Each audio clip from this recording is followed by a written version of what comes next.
Yeah, you know, I really don't want to like I don't want to come off as if like I'm coming from a place of like higher, like I know what I'm talking about, like I'm enlightened, you're not, like I'm just expressing to you like different thoughts and different deep held musings on life through my experience and through what I've read, through all of these philosophers. You know, I'm a human and I struggle. It's like it's like a challenge. It's like one moment you are enlightened, the other moment you're not. I think anybody when they're in a room alone is enlightened. Once the second person comes in the room, you're not enlightened anymore. There's lots of, if any of you that have ever been married and you live with your wife, she goes on vacation, all of a sudden the guy's enlightened after a couple days, and then she gets back and all of a sudden he's an idiot again. We can also see that I'm not enlightened because of my view of relationships that I just proclaimed to you. It's a circle. It's not a ladder, right? So enlightenment is not like I'm up here and you're down here. Those are metaphorical ways of maybe putting it that you've come across in the literature with respect to awakening enlightenment. But I view it as a circle. You know, it's just an infinite potential to be actualized through conscious illumination. I know a lot of like self-help people that they're popular. Popular doesn't mean conscious. Just because you have a lot of people following you, that doesn't mean you're necessarily conscious. And they're always like they fit a certain profile. They wear a certain amount of clothes, and that's not necessarily enlightenment. But it's not necessarily not enlightenment. It depends on what their role is, what they're doing, what their level of vibration is in the moment, how they're serving the people within their company and the world. That's consciousness. So a lot of times people are getting credit, trying to get credit for what they're doing. Indeed, and that's not to say that trying to get credit for something means that you are not awakened. I saw these mentally challenged, or some people would say retarded kids one time waiting for the bus, and one's just like slamming against the chair and everything like this, and they have their person that's helping them through the day and everything. I would think of like that's how an enlightened person would show up. Like they don't have to work, they have everything coming to them and everything. I mean, there's can be some angry like mentally challenged people too, but these are just like in total bliss mode. That if we were to act like that, people would think we're crazy, and they already think we're crazy. But that was like even too far for us. Yeah.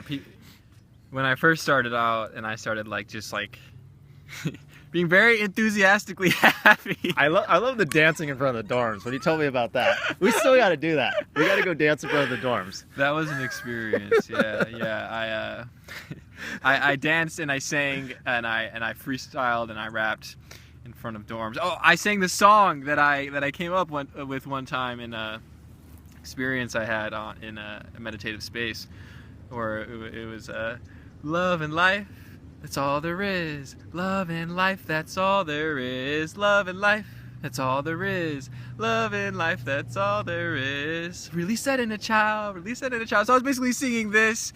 Just dancing and people were watching and it was a way for me to like humiliate my ego and to like put it out there to be scrutinized and laughed at and like people like, you know, like really like getting it to widen so that I can have my attention embrace a horizon that goes beyond the personal self, yet is embracing of the personal self.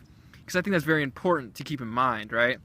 The transcendence is not a transcendence in the way that you leave it behind, but it's in a transcendence in a way that it's inclusive transcendence.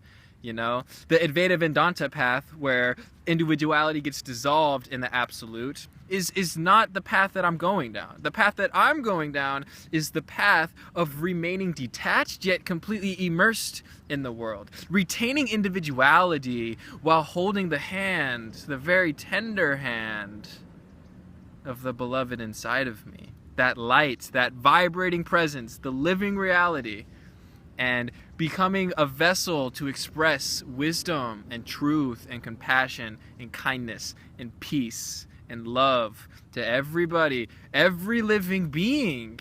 The sticks on the ground, the door. There was a story once that Osho told in his book, Sex Matters, From Sex to Superconsciousness. He tells a story about a guy who went up into the hills. He was searching for, I think it was Ramanuja. Oh, something else. I think he was searching for Ramanuja. It was a certain saint he was looking for, and he had to go on this arduous journey to find him. Finally, he finds him in this isolated part of the world, and he throws open the door, and he's like, please teach me what you got to teach me. I finally found you. And the first thing he says is, well, first things first, you got to apologize to that door.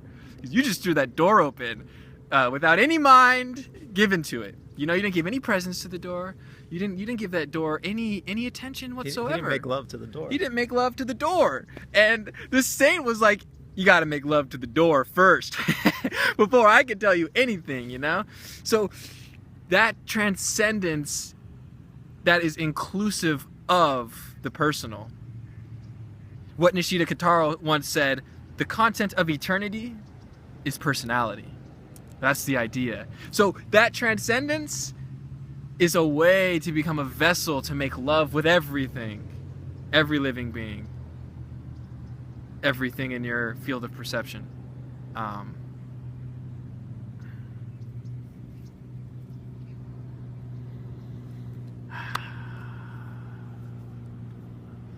you feel that? I am that.